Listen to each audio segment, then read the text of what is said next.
If there's one area of media and film that has seen a resurgence of something new and innovative in recent memory, a lot are starting to see, though some naysayers say it's not, it would be animation. I want to preface that animation is cinema and not just something for kids. We've seen many of huge companies come along with some form of changing industry, with Disney bringing with their mainstream, Pixar introducing us to the world's CGI, Illumination shows you can over-advertise and still make so much money. I mean, we can essentially see the 2015 Minions movie for that entire thing. Aardman showing you can still use stop motion as a very engaging, enjoyable product, and every other studio that has some success or failures in their catalog. Today, we're looking at the younger, somewhat hyper and cruder younger sibling to Disney with DreamWorks Animation, who brought us some of the most well-known series of films like How to Train Your Dragon, Kung Fu Panda, Madagascar, and of course, Shrek. But they also have some questionable ones like Shark Tale, Home, Abominable, and the fever dream that is The Boss Baby. But it is with the world's favourite ogre that we are focusing on some aspect of today, as we're talking about a certain character introduced in the franchise, and that is with Puss in Boots, as today we're talking about his new movie, that is a sequel to the original 2011 movie as well as the Shrek films, with Puss in Boots: The Last Wish. But I have to ask, is it good? Well, for a film that no one really was expecting a sequel for, this film went all out and is probably one of DreamWorks' best, if not one of the best animated films of recent memory, and I'm going to express it all of my love for this movie with you today. Fear me if you dare. Now, like all forms of media, it would have to be its own form of a tale, and Puss in Boots would also be a part of that tale itself, if we're finding its own story for the journey to take us on for everyone's favourite swashbuckling feline. Now, the last time we saw Puss in film was with his original story that saw him team up with his old friend of Humpty Dumpty, another feline counterpart of Kitty Softpaws, to steal magic beans from Jack and Jill and use them for Giant Beanstalk to find the magic goose and their golden eggs. As full of twists, turns, betrayals, and fairy tale adventures, the story was alright for an okay film originally. Now, when the sequel was announced, most were not that super interested in a Puss in Boots follow-up, but people were more interested in the character being involved with the ogre and the talking donkey instead. But then the story came along and people saw and realized that they may have taken it for granted. Now, the plot on this film is as follows. Puss in Boots has discovered that his passion for adventure has taken his toll, as he has burned through 8 of his 9 lives, and he soon sets out on an epic journey to find the mythical wishing star to restore his lives back with other villains and hunters hot on his tail. Now, when you hear the plot, it doesn't really sound the most original or initially that exciting, but when you give it the time to look into the film and see how they present the story and how it plays out, it becomes a lot more engaging and grounded and even very exciting, and how they present it here is so very well done. Sure, it may be a slight bit of time before the concept of the adventure begins, but to say the start is also not fast-paced and action-packed is giving this film a disservice, as the entire plot is great overall. To give this wise, I'm gonna say around a 9. I think it's actually a decent story, like even if it's simple enough, it's a great story overall. Who is your favorite fearless hero? Now we have quite the array of characters, and while honestly I could say 1 or 2 are more labelled as side characters, to me they have as much of a presence as our main characters that would get all that focus. So let's talk on them and how the film develops them, with some even better than their original appearance. So let's start with the main feline himself, and as of course with Puss. Now, throughout the series of the Shrek films and the first solo film, we have known him as just the famous fearless hero who laughs in the face of death and will stand up for the challenge that he may face and do what's right in his own eyes, as well as capture the attention of all the females. But now it is a bit more of a reverse method throughout most of this film, as well, yes, he does still have that cocky over-the-top ego at the beginning with the way he's introduced in the film, and the first big action set piece with a certain character in the giant populated town. But after he loses his 8th life from the battle and has a confrontation with a certain character, he soon realizes that maybe his adventurous days as a hero are over, and may need to hang up the cape, hat, and boots for good. This soon finds a chance to get his lives back when he learns of a wishing star and makes it his duty to obtain that wish while dealing with a crime family, an over-the-top sadistic man with a goal of being the most powerful being, as well as lingering worry of death looming over him at all times, and may discover himself and what it means to really live along the way. Now, what I love about Puss's character development of this film is that we see him in a more vulnerable side. We always see the likes of him being fearless, cocky, and acting as the hero, but we see the side of him that is afraid. We learn more of him through this story, or maybe when he had his lives that he laughed in the face of death, but now that he's down to his last life and any false move could be his final moments, he's afraid. He's scared. He shows genuine fear throughout this film, which is first seen from his encounter in the tavern early in the film, that he's not indestructible. He's not one that will live forever because someday that time will run out. He learns this from the journey of the star and from the advice of Kitty and Perito, and I have to praise how a certain scene is presented in this film and felt genuine and done right, but I'm going to give that its own focus later on this review. But in all purpose, while I love seeing the classic form of Puss, seeing him show real fear and emotion makes him feel more real, even if he is an animated cat. Now for the only other character that has returned from the first solo Puss movie, Kitty Softpaws actually feels a lot more like a proper genuine character with a bit more of a developed side in this film than I felt she did in the original film in general. Where in that one she felt a little bit too similar to Puss in that it was a bit too more of a focus of a love interest as well with her. So not much was really given to her in terms of development there. Now in this instance, Kitty is after the same thing as everyone else in this film, and that is with the Wishing Star, as we just get reintroduced to her when Puss obtains the map to the star, and throughout this film we do get more of a look into her personality from how they show her inner worries,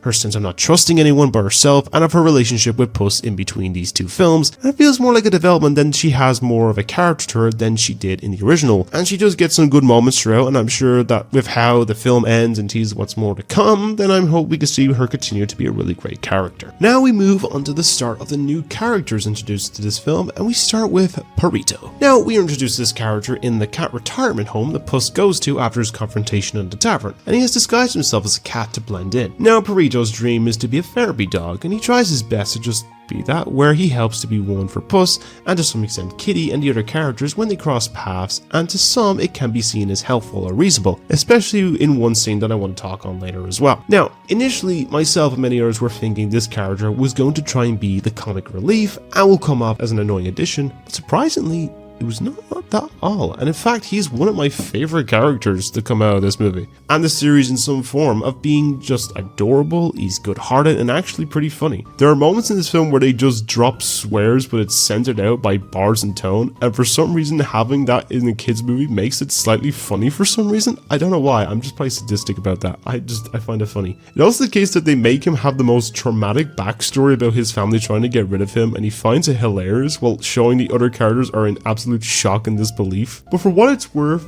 the way they handled this character and this precious pooch is just really well done. So technically this next section consists of 4 characters with the focus of Goldilocks, Father Bear, Mama Bear and Baby Bear, and each have their own unique aesthetic to it for their focus, but I wanted to just clump them together as one. The motive for this group with their own wish is to obtain the wish to have the most successful crime business in the world and do as a family method, although Goldie may have some of their own methods of what she wants for a wish. Now out of all of them, that gets a major focus development is with Goldilocks, as the Free Bears don't get much of a major development except for maybe Baby Bear and a little bit with Mama Bear, and most of the tropes that are really them using the whole ordeal of the gimmick of the Goldilocks Free Bear story, you know, like the too hot, the too cold, the just right gimmick. And I'm sure, to be fair, the film has 3 different types of villain, and I will get to them with the rest of the characters in review. If there's one thing I really do like with the concept style of Goldilocks, now you can tell her focus with her character and how it changes over time, how she has traits of all the bears, but I will get to that in the next section with like presentation and stuff, as is more with that. But overall, they are some decent characters. They would be the slightly weakest of the cast and would be the villains with personal flaws, but I think it works well for working against all the other characters and villains. And now for a character that was not much of a focus in the advertising, but ended up being such an excellent character and probably one of the funniest, and that is with the big boy of Big Jack Horner. Now, if you know the nursery rhyme of Jack Horner, involved plums and pies or how a good little boy he was, and in this he was tired of not being seen as a threat, and also getting upstaged by a certain talking puppet that conveniently happened twice in one year, both from the concept of his character in the movie as well as losing the Oscar to Pinocchio. Now, which is why he wants to wish for himself to become the most powerful person in the universe. Now, he's quite the collector of magical objects, from the fairy godmother's wand, the potion and cake from Alice in Wonderland, the magic carpet, Merlin's magic hat, and so much more, but he wants more and will stop at nothing until he gets what he wants. Now, some villains have a motive, some villains have a flaw, and some villains may have a reason for his motives that make a lot of sense. But for Big Jack, he's just evil for evil's sake, and he's just doing it for the lulz. And honestly, when he was the last time you have seen a villain that is just evil for no reason, but just to be evil? I thought so. And so I'm all for hoping to see more of this character in some form in the future, and just, this dude's just funny, you know? Just to me, he's funny. Now here is more of a smaller character in this film that plays off of the absolute unhinged nature of Big Jack Horner, and that is with the magical talking cricket that I don't believe his name is Jiminy. He becomes introduced in this film where Jack and his baker dozen arrive in the enchanted dark forest and use to fight through the pocket full of posies, and soon becomes the conscience for Jack to show that there is good in everyone. However, he chose to help Jack, and that is a completely, you know, a mess of a character who is just evil for evil's sake, and he's got his work cut out for him. To the point where he literally snaps, and he does provide some form of great commentary and a bit of a comedic prowess against old Plum Thumb himself, and even if his role is smaller than others. Well, I think that's all the characters, but there's a part of me that feels like I'm missing someone.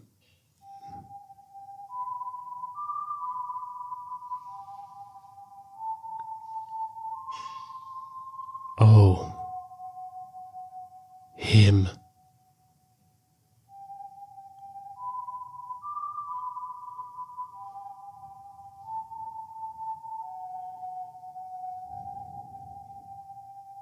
How can I forget to talk about essentially one of the scariest and unnerving presences in the entire film, and he is only in it for less than 10 minutes than to talk about the wolf. He is the presence that makes Puss fear for the confrontation in the tavern. He is the one that lingers in the shadows and honestly stands over him waiting to take that last life. There is a reason to his motive, but I will not spoil it for you because you need to watch this movie. Although this character does not have much screen time in this movie, he is still without a doubt one of the best villains for an animated movie in recent memory. Probably as equal of a villain as a certain other animated villain from this year, and really drives home from the point of what Puss fears the most when he is down to his last life. When you think a scene is going to play out normally, and then they just drop that most unsettling echoey whistle to know he is near, that makes your hair stand up on end. Then you know you have made an unsettling threat of a character, and that is why the wolf is without doubt one of the best villains and characters of recent memory. Now, overall, I think we have to say that most of the cast and characters of this movie are well developed. Some from the previous films that are introduced in this that will be memorable for a very long time. Sure, one or two may feel slightly underdeveloped or not used as much as the others, but for what it's worth, I think they have crafted some well-established characters in this movie. So the score this wise, I'm looking around 9.5 out of 10 for this one as well. So good job with that one. Hey, you want to see something cool? Now when I say they didn't just make the characters and story great, but they went in hard on the visuals and presentation, as this film is so absolutely gorgeous. I may be biased with most of the animated films I review being a 10, but there will be some I may not like as much. It's just visually stunning. If there was a film that has basically helped show the true variety of visuals and of other films that had to come before it, it was of course Spider-Man Into the Spider-Verse. And there's some other films as well, like Mitchell's vs. Machines, that basically helped brought this own form of unique style with that template, as well as use a little of the design choice for the characters having a 2D aesthetic over a 3D model. But this one has more of a visual look that is similar to illustrations that you would find in a Fairytail storybook, and seeing it in motion makes it so beautiful, and the use of reduced frame approach just tops it that so much more. It makes it feel alive. It's just, ooh. Is beautiful. A lot of time with the action scenes. Those scenes are beautiful. The same can be said for the character designs, with Puss and Kitty having their signature looks, but giving them visual touch-ups to suit the themes of the world this film is in, as well as the other characters. Like, one I want to bring back up is the design of Goldilocks, as she has the traits of all the three bears in her design and outfit, as she has her hair in two buns that look like ears. She has a scar on her eyebrow similar to Father Bear with the scarred eye. She wears mismatched jewelry similar to Mama Bear, and has blue eyes and wears chains and odd necklaces around her neck like Baby. And it's also seen throughout her clothing that it starts off wearing mixed colored clothing to basically being uncertain of what she wants. Like, she wants another wish compared to what the bears want, but by the end of it, it becomes much more dirtier and more brown, similar to the color of a bear fur, and those little details are just really cool and so well done. I love films and animation when they do that, when they have like those little subtle details over time It's just beautiful. And those subtle details are also seen throughout the film, representing things like sight gags or subtle references. Like one I find a reasonable but clever clue is with the tavern scene. Just before the wolf appears, is that Puss is sitting at the bar, he's drinking his milk, and it shows that before the glass milk he is on, he's already had 8 already. And the one that he's on is his last one for the night, which signifies his 9 lives, and is down to his last one. There's also many of those scenes throughout, and I love when films do that, of adding in fun and subtle references or gags that just work well for it. And lastly, this is just brief, but it stays still connected to and faithful to the world of Shrek and the characters who are at this point who haven't seen Puss in a film since 2011. But with TV has been seen more frequent, of course, on Netflix and everything like that, and I think they have their focus working well for it, but overall in presentation, they absolutely smashed it out of the park with this film. And this presentation score is getting a big old 10. Who's brave and ready for trouble? Who's so unbelievably humble?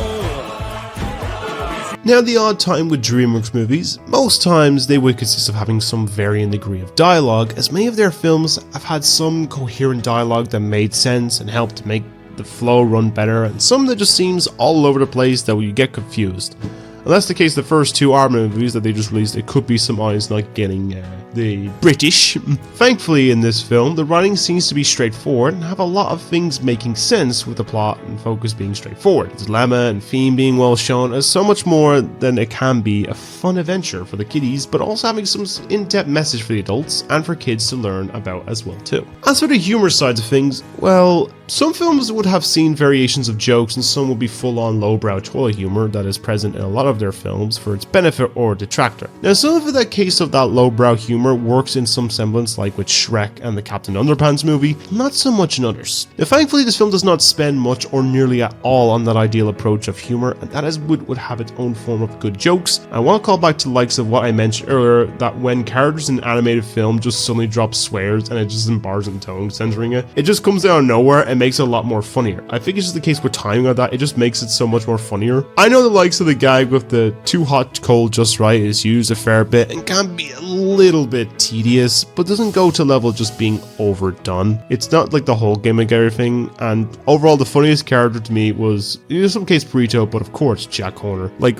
all the characters have some form of funny moments in there as well, but those 2 are just probably the funniest. And lastly, just on the music front, I do think that has some really well done music on it, with a lot of focus on like a Spanish or Latin form music tone, with some mix or other genres in there, from a bit of western, fantastical fantasy, that sense of dread, and even the form of a large orchestral piece to really provide moments of larger scope, somber moments, action set pieces, or major conclusions. I know the likes as well that famous Fearless Hero is an absolute bop, so in case I'm not going to criticize on that, but I know the likes of One Piece technically is a part of the start of a song, but I like to see the one piece of music or sound that has such a sense of fear is of course what I used in the previous section there of the whistle of the wolf. Just a simple piece of the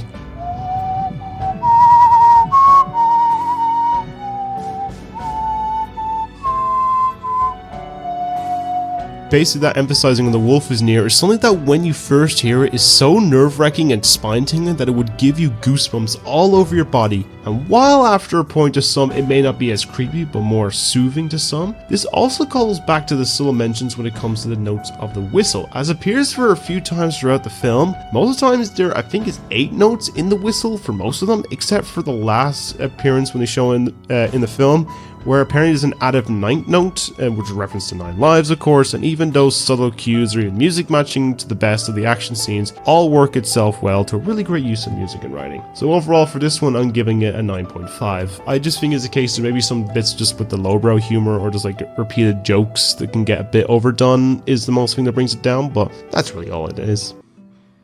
Thank you, Burrito. Now, I'm going to be just more in-depth personally here right now. So usually in this section I will go into critiques or criticisms I may have for this film in one or other sections, but there is a theme I want to focus on, and in particular one scene that resonate with me in how well it's represented and handled. So it may not seem much like it, but the main focus theme is about living your life to the fullest and not being afraid of death. Now, as mentioned in the story, Puss has already used up 8 of his 9 lives, and it's always come from him having his trait of laughing in the face of death. However, that sense of being cocky soon turns more to fear when the confrontation with the wolf in the tavern leaves him near defeated. He sees red from the blood of the cut on his head, and the wolf taunts him to pick up his weapon again. Puss runs in fear, realizing that he's not indestructible or fully lucky, as one day that luck is going to run out, and it seems to be soon. And throughout the journey to him trying to get to the star to wish for his lives back, he's haunted by the figure that really made him fearful of death. But by the end of the film, with them coming face to face one last time, he learns that death will be inevitable to him one day, and that what he needs to learn is that he must live every day and not run away from it in fear. This also comes in form beforehand the scene where he confronts his past lives and shows they seem to be a bit narcissistic about being the center of attention and living up to the legend that everyone knows him for as Puss in Boots, the charming swashbuckling cat that laughs in the face of death. But he seems to know now that he can still be that legend but not make it that all he is, and instead having people that care for him and want to be close to him and not push them away from himself. Now there is one particular scene that I can resonate with deeply in this film, and that comes with how they tackled anxiety and what it really feels like for someone that is going through a panic attack and how to properly deal with it. It is not the only thing this year that tried to tackle this, but we're not going to talk about that other one. That other animated form is gonna get its own video down the line of how terrible it is. But anyway, in the case, this one I want to talk about how it got really well done and just focus on the particular scene, which you're going to see the clip now. So the scene shows the ending of a chaotic battle of the three groups fighting it out over the map to the wishing star. Now everything is quiet to where all that sound is the ringing of ears. As Puss reaches for the map, he freezes as he hears that all too familiar haunting whistle and sees the wolf watching on in the distance, and being overwhelmed in fear, he runs off with Burrito following behind with his hat. While there's a small moment with Goldie getting the map, we return to Puss running deep into the woods, seeing visions of the wolf all around him as the world becomes a lot more blurry, and the sound becomes a bit more muffled until we find him lying against a tree, breathing heavily, looking all around, heart beating faster and faster. Burrito looks on in worry and tries to figure out what to do, what is going on, and he does what he can do. He simply lays his head on Puss's body and just keeps it calm until Puss's heart rate slows down. He becomes familiar with his surroundings again and returns to his senses. He can think straight again before explaining to the helpful Pooch what he's been going through. It is a very well done and respectful scene, not cut out with a joke in the end or trying to change the subject, but simply to just keep the focus on dealing with that episode and what has him like that. I feel that a lot when I first saw the scene, as someone who's been dealing with anxiety a lot throughout most of my life, and will not lie, have been dealing with it a heavy amount, nearly like to a point of once a day for the last couple weeks. I won't lie with that. To having this being represented in something that is so well done just feels like really great, and it feels something that needs to be represented more for audiences instead of used as a joke, like some show, or barely covered upon in general. It is with that feeling that this scene resonates so much with me, and that I respect the film for tackling such a deep message that can resonate to many like myself. In case that, we all... points in times people may go through a serious situation like that. You might get overwhelmed, everything feels a bit blurry or like panicky, and there's methods of how to help. So, well done, Puss in Boots. You made an absolutely beautiful scene. What took you so long, idiot? Now, of course, I do have just maybe some small critiques with this film, as there are some small issues I have with it. It's not too many, but just for one or two parts, and I will give my reasons here. So start with story. One aspect I feel would be nice if the likes of the film was just slightly a little longer, or some parts that may have been reduced down, as the likes of going after the wishing star does not come into effect until around the 30-minute mark, as a good bit of the start besides the opening battle and the tavern taking up around 15 minutes of screen time. The second half of that does spend a little lengthy bit of time in the cat retirement home that could be slightly reduced and maybe added to the adventure in that enchanted land we were in for most of the film, but I guess they had to work with some amount of exceptions. Of course. Next, we got characters. Just a slight underusing of some of the group of Goldilocks that, while yes, they have a near equal amount of screen time, some of the bears really don't add too much to it besides maybe Baby and Goldie. I would say a little as well with the Cricket and very slightly with Kitty, but Kitty makes up for it with the amount of screen time she gets. I guess they can only work with so much for the Cricket, but again, it's just only minor nitpicks. And lastly, it's just writing. It's just some running gags, maybe used slightly too much, but I guess with some you got to go on brand with the characters. characters, so I'll not dunk on it too hard. But yeah, that's really much all I have to nitpick on this film. The rest of it is just great. This is fantastic. Hands in, crew. Ready? Go, Team Friendship!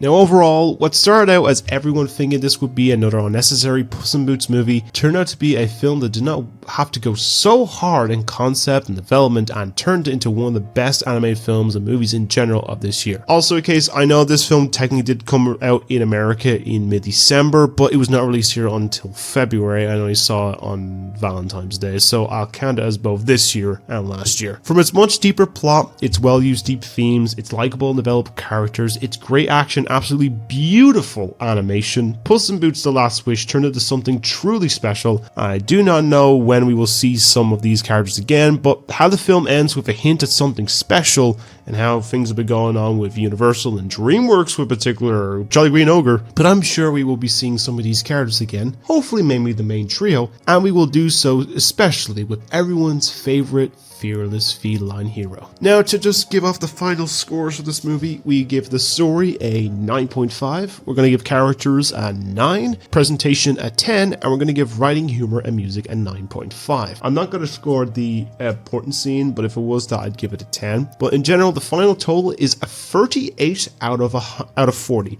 which is about 95 to 96%, or an A+. So well done, Puss in Boots. It's absolutely fantastic. If you enjoyed this review and have seen this movie, comment down below on your own thoughts of this film itself, and I would love to read them fully. But as always, I hope you enjoyed listening to my ramblings, and until the next blog or review, I hope you all stay being wonderful people, because you all are wonderful people, and I hope you all have a great day, every day. So, until next time, I'll see you all later. So, goodbye, everybody.